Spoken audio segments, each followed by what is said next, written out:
Howdy, and welcome to the Aggie Teach Momentum podcast, brought to you by the Aggie Teach Arts and Sciences program at Texas A&M University. I am your host, Kendrick Davies, former high school physics and astronomy teacher and current program manager for Aggie Teach Arts and Sciences. This podcast is meant to provide a little more insight and information to those seeking a secondary content teacher certification in Texas. We aim to provide episodes that help pre-service educators on the path to certification, as well as leverage the experience of myself and other guest speakers to support teachers in the first few years in the classroom. And today's topic is going to be a fun one, I think. It's going to be about game-based learning in the classroom, and we have a real great and special guest in our studio today, Dr. Michael Rue, who is the Associate Research Scientist for Texas A&M Live Lab and the Director for the Aggie Collaborate. So welcome to the studio. Thank you. All right, so the first question we always have for our guest is to tell the audience a little bit about your journey to becoming a teacher, in this case in math, and eventually an associate research scientist here at A&M and the Texas A&M Live Lab. So yeah, tell us about yourself. I've not always been the best student, but I have always loved math and science. And eventually I got to start tutoring and teaching my peers in math and science at a young age. I started my bachelor's degree and master's degree in mathematics. Mm-hmm. My master's degree actually had a teaching track focus. So even though I didn't get my teaching certificate, it was all focused on how to teach mathematics. Nice. And then I went into the STEM summer camps and taught math and physics, actually. I know you're a physics teacher. I love it. Yeah. And I taught that for many years and loved it. Fell in love with teaching, fell in love with project-based learning and collaborative learning. It was a fantastic experience. And then I finally went back to my PhD in curriculum and instruction and focused on STEM education, educational technology, and then finally got into this research science position. Awesome. So, tell us a little bit about what the TAMU Live Lab is. Live stands for something, right?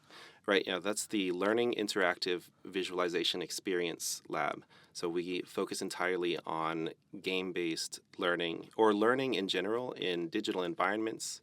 We have simulations, trainings, and all sorts of content areas. So it's not just K-12 and it's not just math, but it goes into all of the different content areas as well as outside of K-12, like firefighter training and pilots and things like that. Yeah, I'm reflecting on my own schooling, like sitting in the computer lab, in sixth grade and playing Oregon Trail or something like that. I would imagine you're probably doing things way above that level at this point. Yeah, but Oregon Trail is a great example of an early game for educational purposes that could be used for educational purposes. So we still talk about that one all the time. And I remember, too, Oregon Trail very much. Also, a very fond experience of Sim Cities. Oh, yeah. Learning about city management. And there was a time, it was back in 8th grade, that I was part of the Future Cities competition. And that's a national competition for 8th grade students that are 7th and 8th, maybe, that focused on engineering a futuristic city and dealing with all of the problems of the future and talking about that. And it actually, the finalists end up competing at National Engineering Week. That's cool. In D.C. Yeah. I don't know. I played SimCity too, and I never did something like that. So that's really cool. Okay, so our topic is about this game-based learning. So using games to learn. Another term that gets thrown around sometimes is gamification. So the gamification is a term that comes up in educational conversations around strategies for student engagement primarily. But from your perspective, what is sort of gamification or game-based learning, and how does it differ from playing games in the classroom? Great. I'd love to talk about that, actually. Gamification is specifically adding elements of games into non-game context. So not necessarily teaching and learning, but into any context that's not actually a game, adding game elements to improve engagement. So I can give you examples. Yeah. In classrooms, you'll see it like badges, points, levels, leaderboards, progress bars, on top of like digital homework assignments, project bars, and completion competitions and collaboration. But in life, you're going to see other examples too. So I think most of our audience is probably familiar with like Duolingo, right? There's a gamification of learning a language, or Class Dojo, Khan Academy, especially if you get into earning energy points and badges there. But then also Fitbit and Apple Watch and anything that tracks your exercise, or Starbucks rewards. It's gamifying purchasing, your Starbucks. Yeah. I think I had a conversation with my son just here recently about earning points with the McDonald's app. It's just like I had so many points that we could have gotten a free meal. Absolutely. Yeah. That's gamification. So gamification is adding those game elements, but game-based learning is all about learning through games. So using a game with a specific learning objective in mind. So usually they can be a game specifically designed to teach, or it could be a game like Sim Cities or Oregon Trail that were meant for entertainment, but you can use as a learning opportunity in your classroom. Interesting. I'm thinking of a physics lesson I did. I did it for a few years. I always change things up, but Angry Birds, right? Angry Birds was really popular. I don't know if it's as popular as what it used to be, but we were trying to figure out if the physics in Angry Birds was appropriate or not, if it followed the right projectile motion paths and things like that. I don't know. Would that be considered gamification?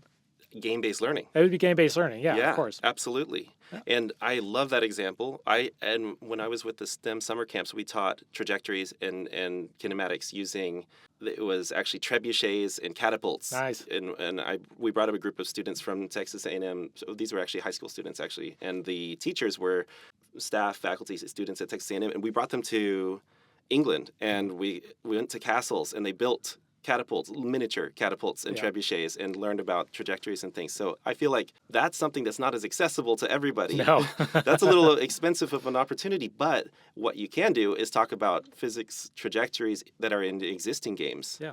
Like Angry Birds, that really highlights that. Yeah, it was fun, and maybe I could have done it better. It was one of those things where we just tracked it on the board and tried to figure out timing and things like that. So, but I mean, do you have any other examples of how teachers might use gamification to support a concept? If we're talking about gamification, I would suggest like classroom leaderboards for solving problems or achievements for mastering certain content areas. Mm-hmm. But if you're thinking about games, it's really understanding what your students are currently engaged in. What games do they play? You'll probably hear like Roblox, for example. If you don't know what that is, you probably need to spend some time on the Roblox platform, look at some of the popular games. Some of them are absolutely ridiculous, but at least Yes. check it out, because your students are definitely playing those games. Yep. And then you can see what they're playing and think about, does this relate to my content?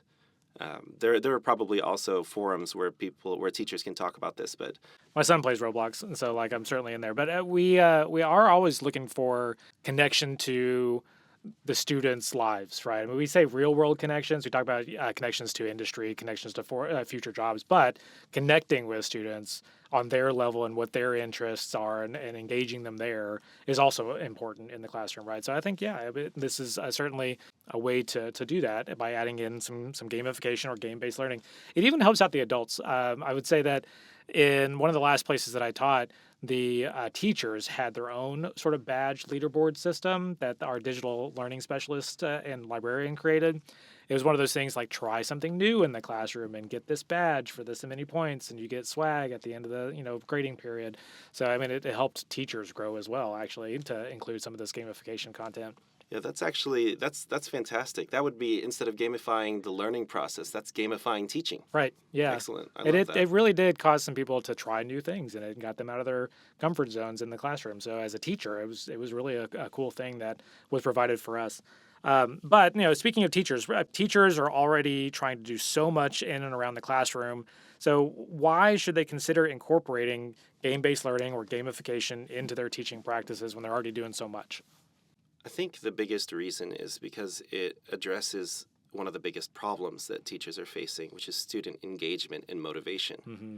Students are always asking, why should I learn this? Why does this matter? Or like they get, they check out on a lesson, or you get that glazed eye look in them. But that doesn't happen nearly as much when you're gamifying, because they become engaged in the process. And that's why I think gamifying the lesson, that's an easier thing to do, and you can do it with with some methods that we can talk about. But you can achieve higher engagement and motivation, and it really taps into both like the intrinsic and extrinsic motivation factors. Yeah. So, but game-based learning, that's a little bit harder to do. I still think that teachers should consider it more. It can be very immersive and engaging. They go into this immersive learning space that they are essentially like role playing in this fictional world or something, and they're learning about real things. Games also provide or at least some do, they can provide immediate feedback and sense of progress. So that can be difficult to do. And this can be individualized. Mm-hmm. So you have 30 kids, but you can't always be there for every step of the way. And when they accomplish something that you say, good job, that was great. Like, I'm glad you overcame that challenge. I'm glad you persisted through that struggle. Right. But games can, right? Because they're programmed to do that.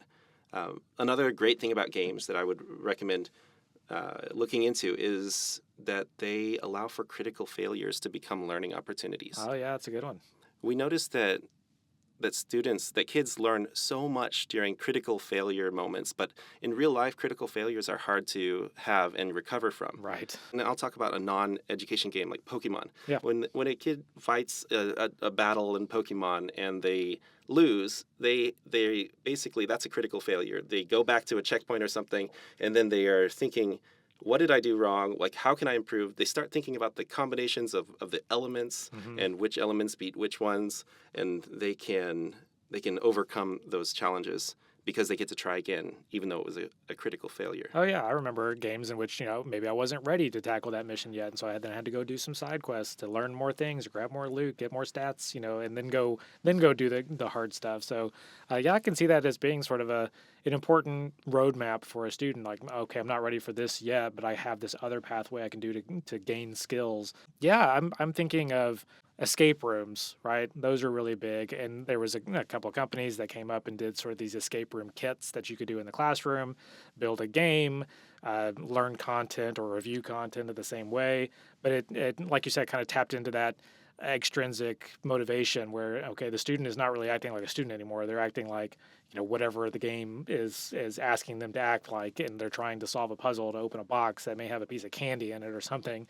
But yeah, it's just really, really cool to see them getting the feedback along the way of solving the next puzzle and opening the next lock and getting that next thing. I was at a conference actually over the summer and went to a session, and I'm blanking on the presenter's name, but maybe I'll be able to tag them or something. But it was about the lessons we can learn from games that we can apply into education. And one of them was the same one that you brought up, which was feedback. It was the idea of getting constant and critical feedback while you're going through the process. If you think about playing Mario, right, you get so much stuff at the top of the screen of your power level, the time, the coins, all the stuff that you know exactly where you are at any given time. And that's important for students to know, right, in the classroom, is to have that, where am I right now in my learning? Right, absolutely. I think that having that helps to build persistence, because you don't just think I'm completely lost or give up on the learning content or this challenge that you've encountered. The challenge is part of the process, and it's expected in a game. And so it can build persistence and reduce anxiety for learning, especially in like mathematics. There's a lot of math anxiety. Yes, yeah. And this was actually a math teacher conference that I was at. So Great. Another one that he brought up was Tetris, and his point there was that it doesn't start hard, right? It never starts hard. It always starts off at the easiest level and then builds you up from there. So, yeah, just a lot of really cool things to take from games. Now, I would say that in particular relates to the game design. Not all games are equal in their design, and some are better created than others. So if you're looking for a game for your students, make sure that it doesn't just throw them into the deep end. True. That it's not like something that they should still have some successes, and it shouldn't all be about banging their head against the wall until they make it through the wall. Right. Yeah, I totally agree with that. As if they'll lose interest real quick if they can't access it right there from the beginning. So, okay, well, let's turn more towards sort of your work. So I know some of your recent work at the Texas A&M Live Lab focuses on the intersection of virtual reality and education to teach middle school math specifically, I know, but you also work in other areas. So can you talk about some of your current projects that you're doing with Texas schools? Sure, absolutely. So I guess our biggest program right now is Vertex. It stands for Virtual Reality for Technological and Educational Excellence. It's an initiative to bring VR to teachers, to classrooms all over Texas. And so right now, just this last summer, we set up and distributed 510 VR headsets to the Dallas area. So this is the Region 10 areas. It's all the places serviced by the Region 10 Service Center in Richardson. And it included these 510 devices, professional development, some summer camp opportunities, and future support throughout the year for teachers. And it serves right now about 5,000 students, Nice. all eighth grade students, because it's all part of a specific Gear Up grant, that particular implementation. So in these programs, the students work together on a competitive gaming setting, and they're also working together to learn mathematics, and then eventually culminating in a mathematics competition. Nice.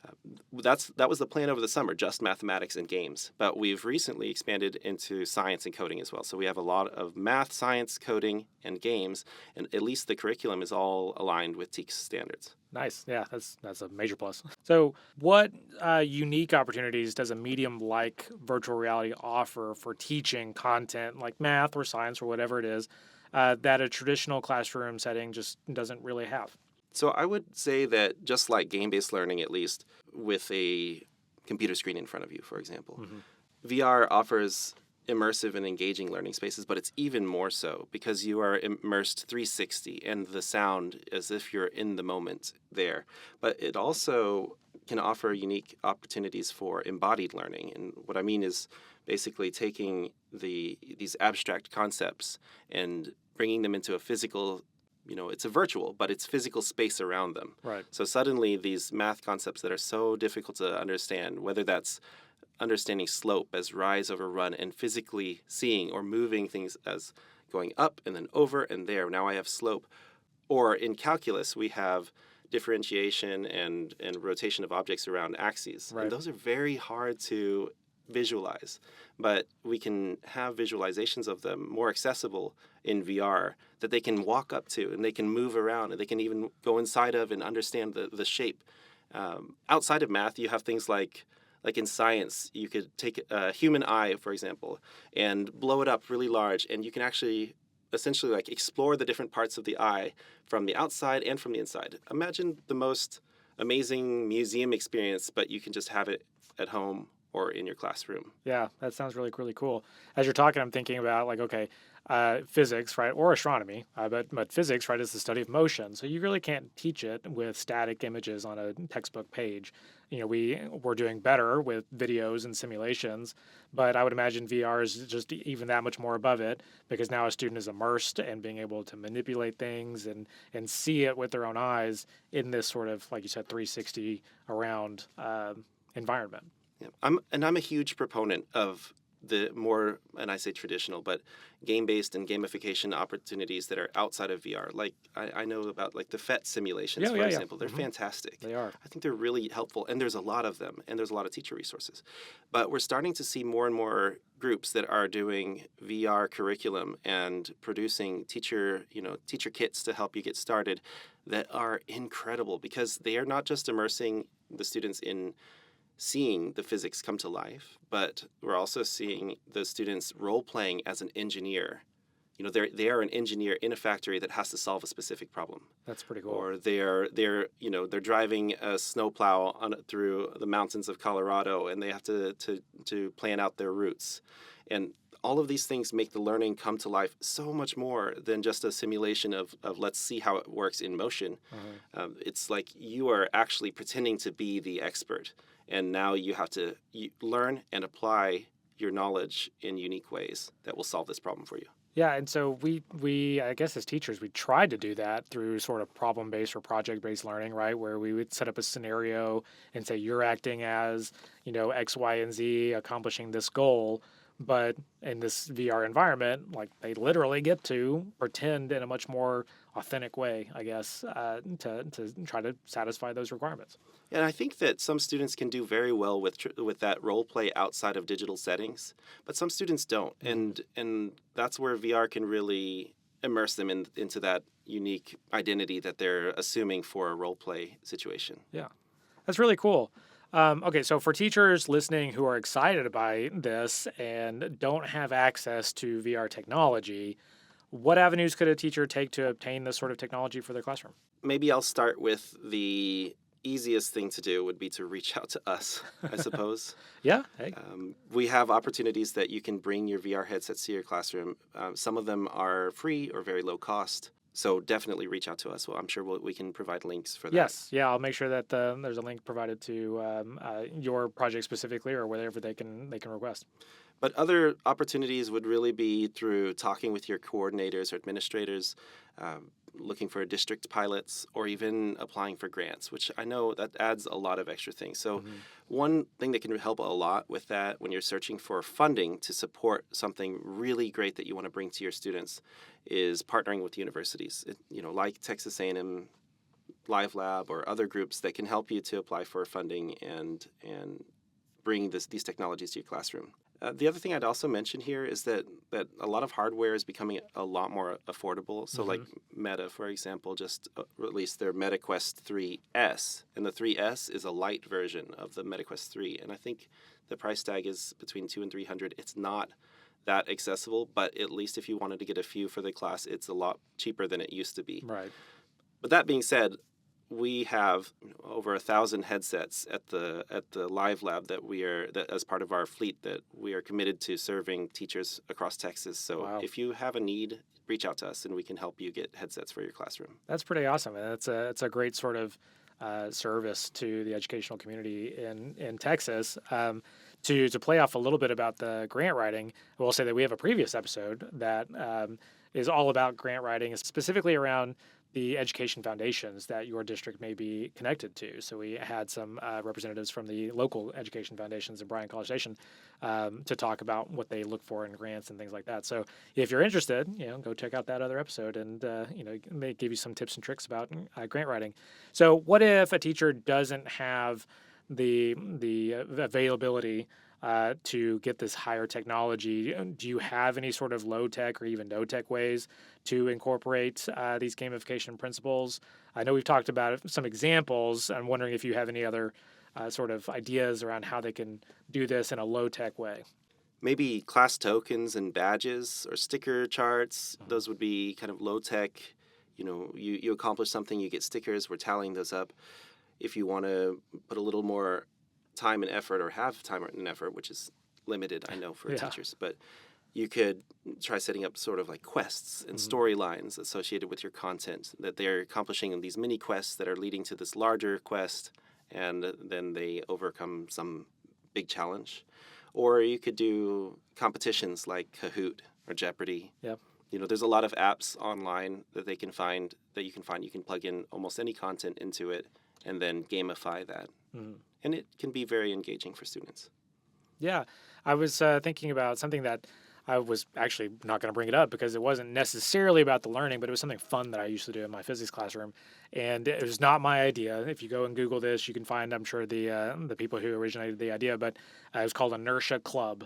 And when we started talking about the Newton's first law, right, and law of inertia, and you can do lots of really cool things like pulling a tablecloth out from underneath dishes, or doing some other feats of inertia is what I called it. And so I had 10 levels, and they had to show proficiency. We would do inertia club meetings every Friday, and then if they leveled up, then they would get 5 points on a test or something like that if they got to a certain point. It was sort of like an extra credit thing that we did, but it was just something fun to do. It wasn't necessarily about learning content, but it was kind of, right? It was exemplifying that Newton's first law thing. So, I mean, that's also a way to just kind of help with engagement in the classroom, right? Friday becomes way more fun when you get to do Inertia Club, so... Yeah, I love that. If you have the opportunity to work with students in a club setting, there are a lot more ways that you can bring game-based learning and gamification in, because you're not as bound by a very strict schedule of hitting, standards at a specific time. Yeah. All right, so what's next for the TAMU Live Labs research in this area? So we're definitely going to be scaling that Vertex program. We're looking to expand right now. We are currently expanding. So from just mathematics and games over the summer, we're now doing mathematics, science, coding, and games. And we're looking at other content areas as well. So don't feel left out if I didn't list yours. But we are looking into the long-term effects of game-based learning on math achievement. We know that there are positives shorter term. And there just is not a lot of research on long-term effects, but there have been promising results and a few longitudinal studies that have shown good things. Nice. But we're going to continue to support that evidence, or hopefully we'll find positives. But Something else we're going to work on at A&M is integrating AI and VR tutoring. Oh, nice. So right now we currently employ A&M students who are putting on VR headsets and connecting with students across Texas to do VR tutoring remote. Oh, And that's already that's amazing. cool. And Yeah. I think it's really valuable. But there's more need than we have the ability to fulfill with live tutors that are connecting over VR. So we're wanting to supplement that and look into how can AI tutoring systems, intelligent tutoring systems help? What are the limitations? What do we need to be careful of? All of those things. So we're going to make sure that it's really good before we actually roll something out. Yeah. But that is something we're interested in. And our broader vision is essentially where gamification and game-based learning is no longer an add-on to education, but kind of a core part of it, a core integral part of like 21st century learning. Yeah, that'd be really, really awesome. I think it would certainly sort of change the landscape a little bit of education in general, right? I mean, if you could make students excited to come to school no matter the grade level, because we know that happens in elementary school, but it's a lot harder to do that in high school sometimes. But if we can just keep that engagement going, imagine what our students would be able to do by the time they reached high school graduation even. I think that's really, really cool. Okay, so if our listeners want to learn more about the TAMU Live Labs projects and research, where could they go to find out more information? We have a website that I'm sure we can link, the TAMU Live Labs website. We also have social media links you can reach out to or follow us on social media. And then for anyone, and that's students, teachers, or anyone else who wants to learn how to do research on education or just research in general as part of a team, you could visit Aggie Collaborate. As we talked about before, I'm the director for the Aggie Collaborate program. We have a lot of research opportunities there. And then for Texas A&M students, if you check out jobs for Aggies, then you can look. Occasionally we'll post new tutoring jobs, and those are great if you're wanting to become a teacher or if you're in a tangential content areas. You can go to Jobs for Aggies and look at our tutoring opportunities, and we'll be posting some pretty much every semester. And that's nice because it's flexible. You can work from home, put on a VR headset, for example, and start teaching. That's really cool. We also have VR workshops for teachers at various conferences. So, for example, in November 2025, this fall, we have the School Science and Mathematics Association conference coming up, and that's going to be in Fort Worth. And we're holding a VR workshop there for teachers to learn how to use VR in their classroom. And we're going to be doing that all the time. So just keep an eye out on, I suppose social media is probably the best way to know about upcoming things because we'll post about them in advance so that people can sign up and attend. Yeah, we'll make sure to link your socials. And finally, I guess one thing you could do is if you want to directly collaborate with the university, with Texas A&M University, you can reach out to the Live Labs email address or even to my own, and I'd be happy to answer your questions about gamification or game-based learning. Awesome. Well, great. Those are some great resources. We'll make sure all those links are in the description for the episode. But that is all the time that we have for today. Thank you, Dr. Rue, for being a guest today. And the Aggie Teach Momentum podcast drops every 2 weeks. So make sure that you are looking for the next episode on Spotify or linked on the Aggie Teach Arts and Sciences website. For more information, you can visit our program website at aggieteachartsci.tamu.edu. That is aggieteach, ARTSCI.tamu.edu. Thanks and gig 'em.